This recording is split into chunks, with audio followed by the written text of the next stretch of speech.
All right, we're here with Ashton Jeanty, 2024 Heisman Trophy finalist. Congratulations, Ashton, on making it to New York. Yeah, thank you so much. I remember you were on, I think, the third week of the season. We had you on the show. It's great to have you back. I remember you said that you had a bet that if you got 2,000 yards, you had to cut off your dreads. Are you? When are you going to do that? Have you set the appointment yet? Well, so it's been a little while, but really right after that, we had switched the bet around. So I switched it, in my favor because I knew I was going to rush for 2,000. Yeah. So I was like, if I don't rush for 2,000, then I got to cut my locks off. So that's why I still got them on right now. Well, it's kind of like Samson, right? It's like your source of your strength. Got to keep them, man. Yeah. So what's the experience been like coming to New York? I know you're getting asked a million questions. It's probably a whirlwind, but in your quiet times, have you sat back and just reflected on everything? Yeah, it's been a great experience, especially for my family to be here and, just taking the whole moment with me. It's been amazing. Obviously, a lot going on, a lot of interviews, a lot of everything, but, it's kind of how my life is on the regular. Yeah. But I'm able to appreciate being here. I've been here a few different times, but, this is a real special moment. This time, it hits different. But it's just been great. So, in my free time, I've definitely just, thought about the whole experience and just been so thankful that I'm here. Yeah. What's some of the highlights so far on this? It's only been one night so far, but what did you guys do last night? I'm trying to remember. We did so much. Or last night, we had, dinner and like kind of the welcome party, I guess you could say. Yeah, welcome reception. Welcome reception. So, meeting all the former Heisman winners, meeting Tim Tebow, Archie Griffin, Eddie George, all those different guys, and getting to actually talk to them and get to know them more on a personal level. I think that's been the coolest part. Were the running backs especially eager to meet you? I know Archie, I talked to him last week, and he was definitely excited about you because he's smaller back like you, and he was just really talking you up when I talked to him. Yeah, they were definitely excited to meet and talk. And me personally, I wanted to meet with all the running backs that I could, just because there hasn't been very many of us here, let alone to win. Yeah, you're the only player here who is at his original school. And one thing I've noticed is you haven't been shy about wearing your Boise State gear. You came in yesterday and you had your Boise State sweats on. What's it mean for just the school and the community? There has been a previous Heisman finalist in Kellen Moore, and you're right here. And what's it mean for you and the school?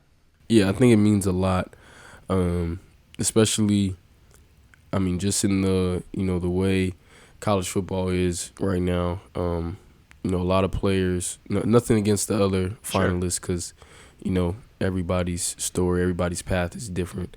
But especially for me, everybody who was in, a lot of people who were in my position, if they were actually in that, they would have left and, took the money bag, bigger school, all that type hype.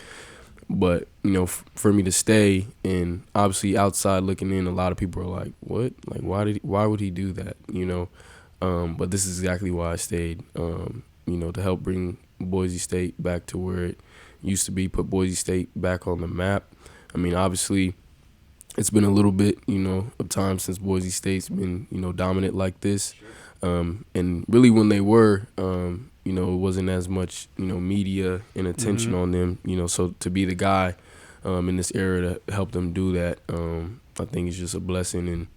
And obviously I'm going to rep my school because, they're the ones who believed in me and, gave me an opportunity, and that's why I'm here today. Yeah, one thing I wondered about like this era is where do you, like, if you're one of the other players, you've been to 3 schools, like 30 years from now, which reunion are you going to? I feel like you just got to go to school you ended your career off at, right. I guess. I don't even know, honestly. Right. Well, you probably won't have to buy a meal in Boise State, in Boise again, the rest of your life. That's for sure. Do you have your speech ready for tonight? Yeah.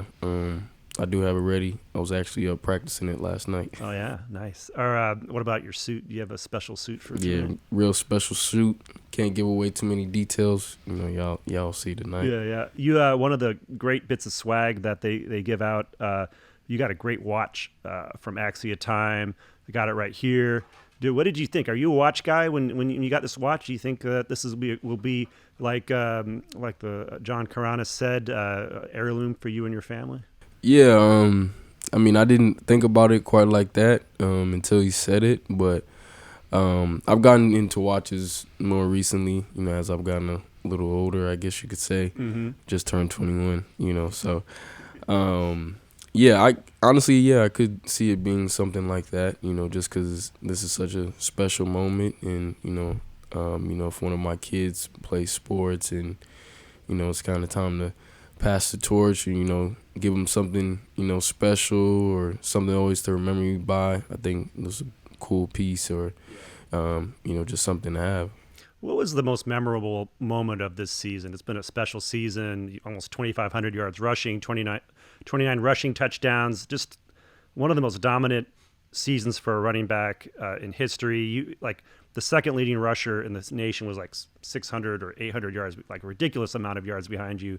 You could have just like given him your extra yards, and he, you know, still wouldn't have come close. So what was like the big moment for you this year? Winning the conference championship, because that was like, you know, it was everything we wanted. I mean, all the work we put in during the season, and then obviously, you know, to get in the college football playoffs. That was probably one of the biggest games in Boise State history. You know, so to go out there and dominate like we did, the energy in the stadium was crazy. And then, you know, the fans rushing the field after the game, it was it was crazy, man. It was amazing. You have the winner of SMU and Penn State coming up in the Fiesta Bowl in a couple weeks. If you had your choice, do you care who you play, or is it affecting how you guys are preparing? Yeah, we're preparing for both teams because that's just the best thing to do. But honestly, we don't care who we play. You know, Coach D says it all the time: put the ball down. So whoever, you know, wins and, you know, plays us, we're ready for them. And if you win the Heisman Trophy, what do you plan on doing afterwards? Are you just gonna go paint the town red, or? Yeah, I've heard there's a lot of crazy stories of after people win the Heisman, but so I already got it planned. If I win, me and my family, even whether I win or not, we're gonna go out and celebrate. So my family's Haitian, so there's a very nice Haitian restaurant, and you know, they're gonna keep it open late for us. You know, eat some food, play some music. Awesome. You know what I'm saying? Enjoy the night, and then, you know, I gotta go around Times Square for a little bit. Just take it all in. You know. What's like the typical Haitian meal? Like, what's like the great Haitian meal that people eat when it's Haitian? Yeah. So it would be rice and beans, fried plantain. We call it bon peze, and then griot, which is just fried pork. Yeah. Do you speak any French or the Haitian French at all? And not too much. You know, I've actually been trying to learn it, obviously because I was born in the U.S., but, you know, I got a lot of family members who speak it fluently, so I've made it a goal of mine to learn it real soon, so whenever I go back over there, you know, I can speak it fluently. That's awesome. Yeah, I only know a few words. Right. Cool. Just like you only have a little bit of Italian left. That's from your exactly. time Just a little bit, you know. A little bit. Very good. Well, Ashton Jeanty, congratulations on a remarkable season. Thanks for coming on the show again, and have a great time tonight. Just soak it up. Sure. Thank you so much. Thank you.